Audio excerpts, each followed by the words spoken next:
A painting was bought at a small auction for $1,175. 12 years later, it sold for $450 million. And then it disappeared. Nobody knows where it is, so in this video, I'm counting down 10 objects that sold for an insane amount of money. Let's start with number 10, a single tuna fish in Tokyo. Every year, on the first business day of January, the Toyosu Fish Market in Tokyo holds its ceremonial New Year's auction, a pre-dawn event in which the first bluefin tuna of the year is sold to the highest bidder.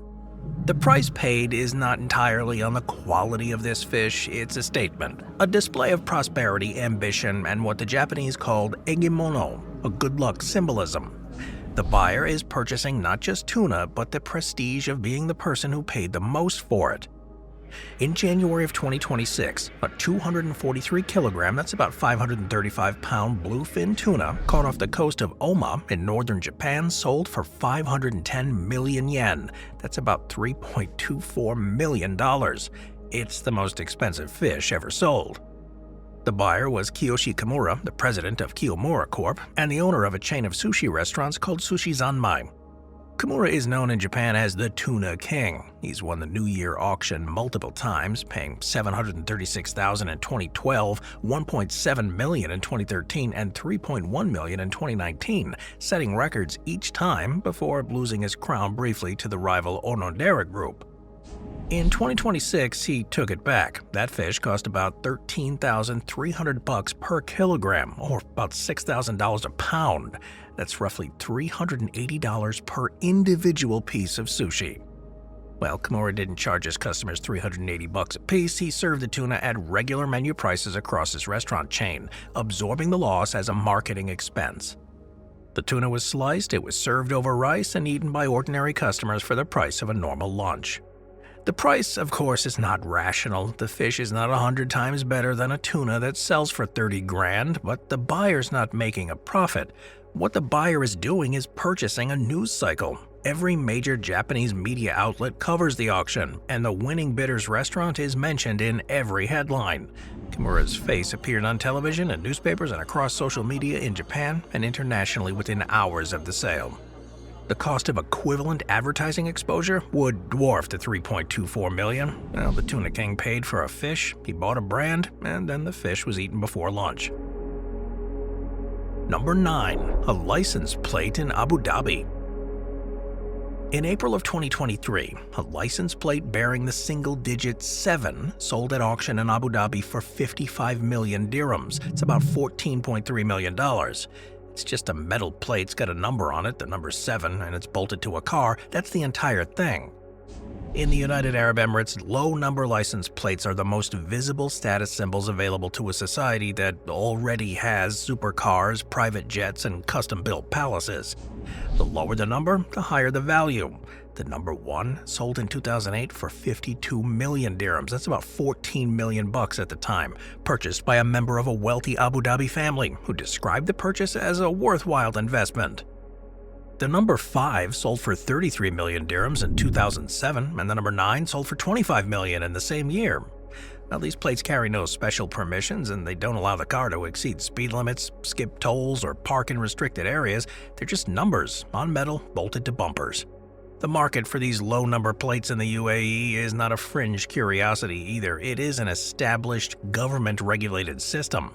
The plates are auctioned by the Emirates Auction Company, and then the proceeds go to charity and government funds. Bidders will attend in person or maybe participate online. They're televised, the prices are publicized, and there's no secrecy or no embarrassment. The buyers consider the purchases rational in a country where capital's gain tax doesn't exist and the plates can be resold. The cultural logic here is also pretty straightforward. In a society where extreme wealth is common, the things that distinguish one wealthy person from another are increasingly abstract. A Rolls-Royce doesn't signal distinction when the parking lot is full of them. A Lamborghini doesn't turn heads in a country where teenagers drive them to school. But a single-digit number plate visible to every other driver on the road every day does. It says, "I paid more for this plate than you paid for your house." The number 7 is worth $14.3 million because the number 8 is not. The scarcity is the product here. The metal is just incidental. Number 8. A parking space in Hong Kong. In October of 2021, a single-car parking space in a residential complex called The Center, a 73-story skyscraper in Hong Kong's Central District, sold for 10.2 million Hong Kong dollars. It's about 1.3 million US bucks.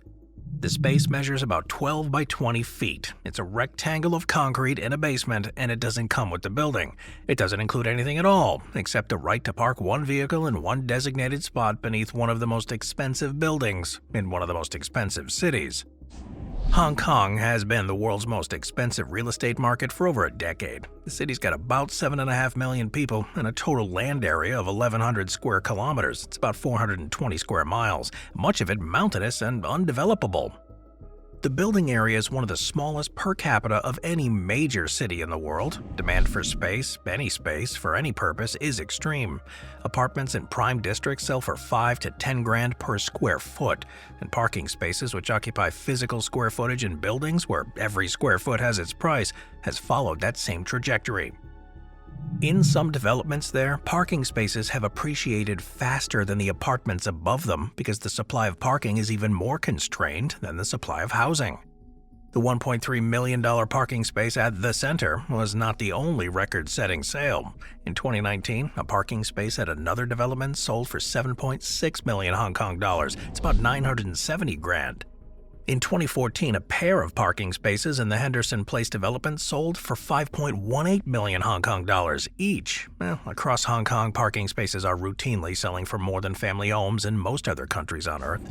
The mathematics are simple and slightly deranged. If an apartment costs 20 million and a parking space costs 1.3, the parking space is 6.5% of the home's value. It's not far from the ratio in many other cities. It's only when you isolate the parking space as a standalone purchase. It's a rectangle of concrete in a basement, 1.3 million, no walls, no ceiling, no plumbing, no view, no furniture, no mailbox, that the number becomes difficult to even process. Someone looked at a patch of concrete underground and wrote a check for 1.3 million, and then they drove away satisfied. In Hong Kong, that's considered a reasonable transaction. In most of the rest of the world, it's considered evidence that something has gone fundamentally wrong with the concept of real estate. Number 7. Marilyn Monroe's dress. On May 19, 1962, Marilyn Monroe walked onto the stage at Madison Square Garden in New York and sang Happy Birthday to President John F. Kennedy in a dress so sheer and so tightly fitted that she had to be sewn into it. The dress was designed by Jean-Louis, a French-born Hollywood costume designer, from a fabric of flesh-colored silk, soufflé embroidered with 2,500 hand-stitched rhinestones. It was designed to create the illusion that Monroe was wearing nothing at all, and she wore it for about 60 seconds and then really never wore it again. The performance became one of the most famous moments in American cultural history, not for the song, which was unremarkable, but for that dress, which was not. The dress was sold at auction by Christie's in 1999 for $1.26 million, and in 2016 it was sold again, this time by Julien's Auctions in Los Angeles for $4.8 million, making it the most expensive dress ever sold. The buyer was Ripley's Believe It or Not, the entertainment company that operates museums of oddities around the world. They displayed the dress in a climate-controlled case in their Orlando, Florida location. The dress at that point is 54 years old and the fabric was pretty fragile. The rhinestones, though, were original. It was all stored according to conservation protocols. In May of 2022, Kim Kardashian wore the dress to the Met Gala in New York. She had borrowed it from Ripley's for the red carpet walk, a distance of about 100 meters, about 328 feet. Photographs taken before and after the event appeared to show new damage to the fabric, stretched seams, missing rhinestones, and visible stress marks on the silk. Ripley's did state that no damage happened, and the conservators and vintage fashion experts who examined the photographs disagreed, though. The debate became international news. The most expensive dress in history, once worn by Marilyn Monroe to sing to the President of the U.S., preserved for 60 years, sold twice for a combined total of over $6 million, had been loaned to a reality television star for a walk down a carpet, and may have been damaged in the process. So the dress is back in its case in Orlando. The rhinestones are still attached to catch the light, and the ones that are missing don't, though. Number 6. A baseball card. On August 28, 2022, a piece of printed cardboard measuring 2.5 by 3.5 inches, about the size of a playing card, sold at Heritage Auctions in Dallas, Texas for $12.6 million. It was a 1952 Topps Mickey Mantle card number 311 in the set, depicting the New York Yankees outfielder in mid-swing in his rookie year. The card was graded mint 9.5 by the SGC, one of the two major grading authorities in the sports memorabilia industry, and it makes it one of the highest graded examples of the 52 mantle in existence. Now, it is the most expensive piece of sports memorabilia ever sold at auction, and it weighs less than an ounce. The 1952 Topps set is considered the foundation of the modern baseball card industry. Topps has been producing cards since 1951, but the 52 set, with its clean design, the bright colors, and full-bleed photographs, established the template that every subsequent baseball card set would follow. The Mickey Mantle card was number 311, placed in the high number series that was printed in a smaller quantity and distributed later in the season, making it inherently rarer than the lower numbered cards. In the 1960s, when unsold inventory of the 1952 high-number series remained in Topps' warehouse, the company dumped thousands of unopened cases into the Atlantic off a barge. Nobody at the time considered them valuable. They were leftover stock, and the cards that survived, the ones that had been purchased, kept, and stored by children and collectors, became, over the following decades, the most valuable trading cards in the world. That $12.6 million price tag reflects not just rarity, but the condition too. A 1952 mantle in poor condition might sell for $50,000. In good condition, $500,000. In near mint condition, several million.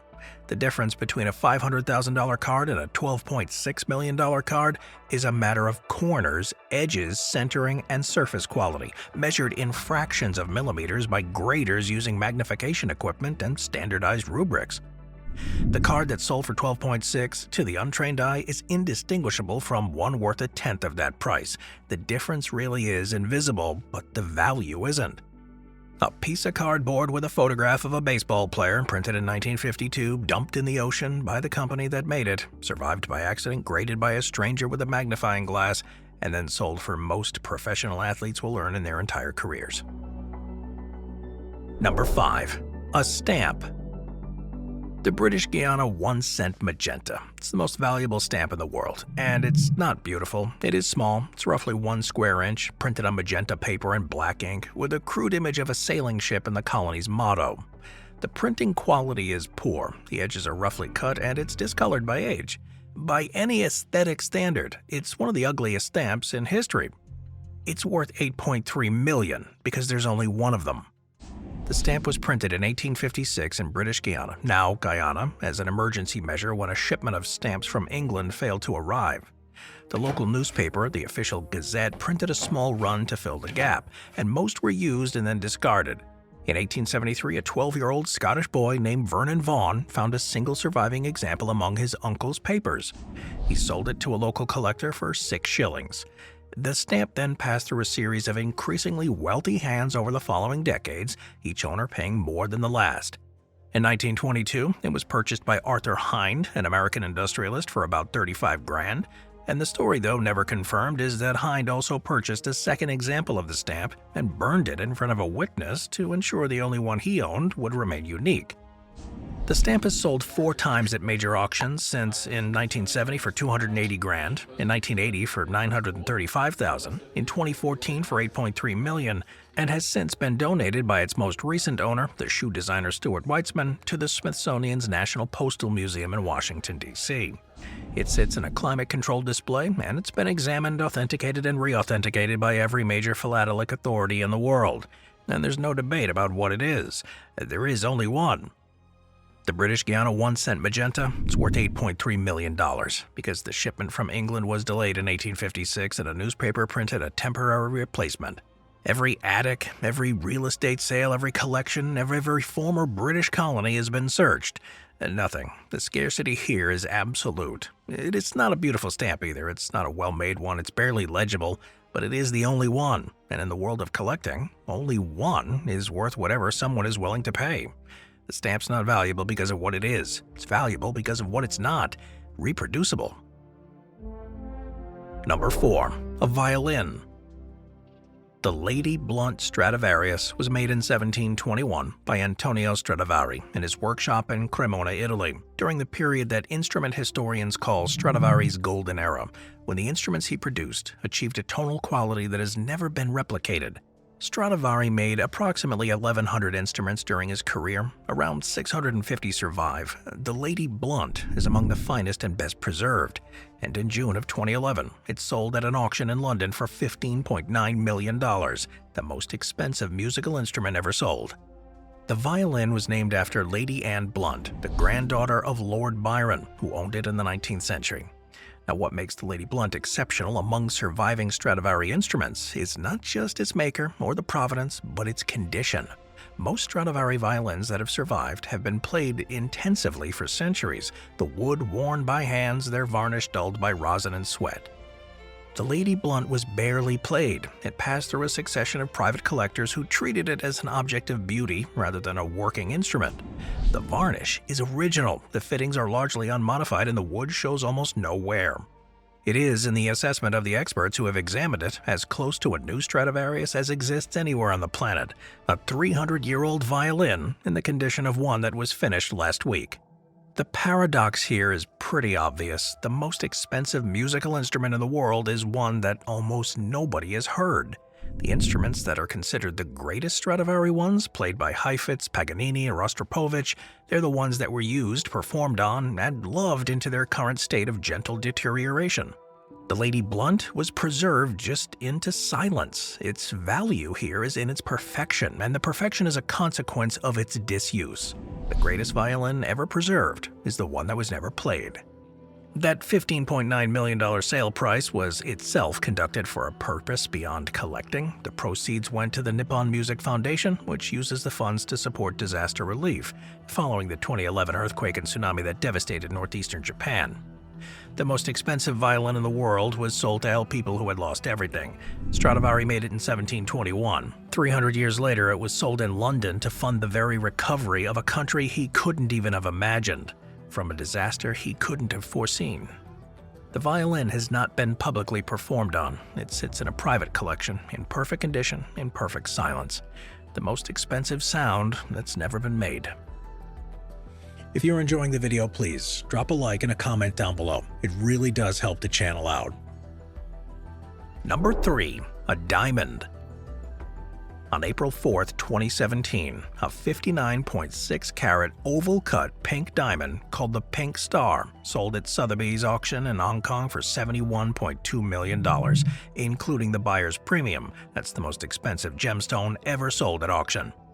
The bidding lasted 5 minutes. The buyer was the Hong Kong jewelry company Chow Tai Fook. It's one of the largest jewelry retailers in the world, which renamed it the CTF Pink Star and placed it in secure storage. A stone the size of a large grape, it's worth more than most skyscrapers.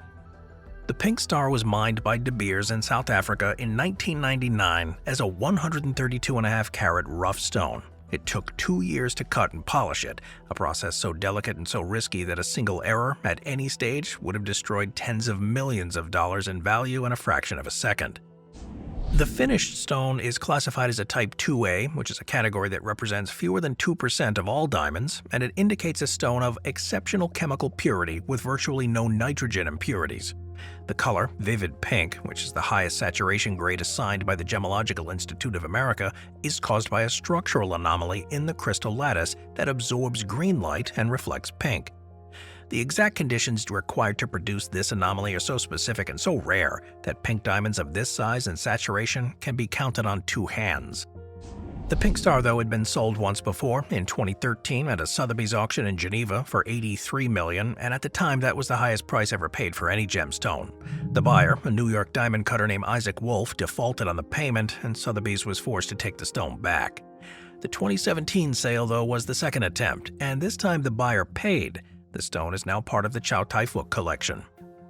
It's been displayed publicly on a small number of occasions, but most of the time, though, it just sits in a vault. The $70 million stone cut over 2 years from a rock mined in South Africa, sold twice at auction because the first buyer couldn't afford what he had bid, and now stored in a box in Hong Kong by a company that sells engagement rings.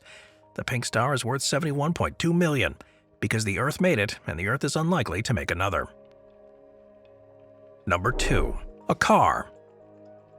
On August 25, 2018, a 1962 Ferrari 250 GTO bearing chassis number 3413 rolled onto the auction stage at RM Sotheby's in Monterey, California. 19 minutes later, it sold for $48.4 million, the most expensive car ever sold at public auction. The buyer's identity has not been publicly confirmed. The seller was a private collector who had owned the car for over a decade. The car itself, a mid-engine V12, had been raced at the 1962 Italian Grand Prix at Monza, the 1963 Tour de France Automobile, and the 1964 Targa Florio, among many other events. It had competed, it had won, it had been driven hard, crashed, repaired, and driven again. It was, in the purest sense, a racing car. It was built to go fast, not to sit in a garage. Only 36 Ferrari 250 GTOs were ever made between 1962 and 1964. The car was designed and built for one purpose: to dominate GT-class racing. Well, it succeeded. The 250 GTO won the FIA World GT Championship 3 consecutive years. The 3-liter, about 183 cubic inch V12 engine produced about 300 horsepower, which is modest by modern standards, but the car weighed less than 900 kilograms, about 1,900 pounds, giving it a power to weight that made it one of the fastest road-legal vehicles on the earth. Each of the 36 cars was built by hand, and each was slightly different. Each was sold to a customer who intended to race it. Enzo Ferrari famously refused to sell cars to buyers he considered unworthy of driving them. But the 36 surviving GTOs have become the most sought-after objects in the automotive world, and the prices reflect it. One car allegedly changed hands for $80 million in a private transaction. These prices are driven by absolute scarcity. 36 cars, all accounted for, none likely to be discovered, combined with a car's racing pedigree, the aesthetic beauty, and the cultural mythology that surrounds Ferrari in general, and the 250 GTO in particular. The car on the auction stage in Monterey was not a static museum piece. It was a machine that had been driven at 170 miles an hour around Monza by a professional driver. You know, the irony of a 250 GTO market is that the car was designed to be used violently, and now it's too valuable to be used at all. Owners who take theirs to a vintage racing event, and some do, at events like the Goodwood Revival and the Le Mans Classic, are driving $50 to $80 million machines on tracks where a single mistake, a single wet corner, or a mechanical failure could destroy the car, and with it the equivalent of a small fortune. Most owners don't take that risk. The cars sit in climate-controlled garages, visited by their owners on quiet afternoons and photographed for magazines. A car designed by Enzo Ferrari to be raced at the absolute limit of human ability, to corner flat, to brake late, to fight for position, wheel to wheel at Monza, Le Mans, and the Nürburgring, had become a very expensive piece of furniture. The machine that was built for the track is more likely to be found on a velvet turntable in a private showroom than on any road that still has corners. A $48.4 million car that Enzo Ferrari would have demanded to be driven until it broke is parked, polished, and preserved by people who are terrified of scratching it. Number 1. A painting. In 2005, a painting was purchased at a small auction house in New Orleans for $1,175. The buyers, 2 New York art dealers named Robert Simon and Alex Parrish, thought it might be something interesting. The painting depicted Christ in a blue Renaissance robe, making a blessing gesture with one hand and holding a transparent crystal orb in the other. It was dark, it was damaged, and heavily overpainted. It looked to most people like a moderately competent copy of a Renaissance original, the kind of painting that ends up in estate sales and charity shops and is never heard from again.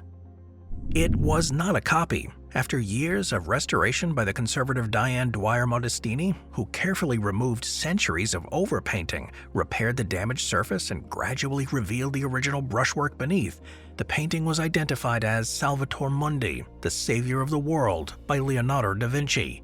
Completed around the year 1500, it was the last known Leonardo painting in private hands. Every other surviving work by Leonardo, the Mona Lisa, the Last Supper, they're held in a museum or by a government. This was the only one left that could be bought.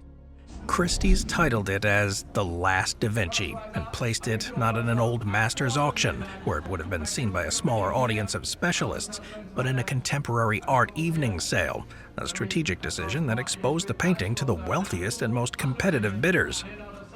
On November 15, 2017, the bidding opened. It lasted 19 minutes. The room at Christie's was packed. Bidders on telephones competed against bidders in the room. The price climbed past $100 million, past $200 million, past $300, $400 million.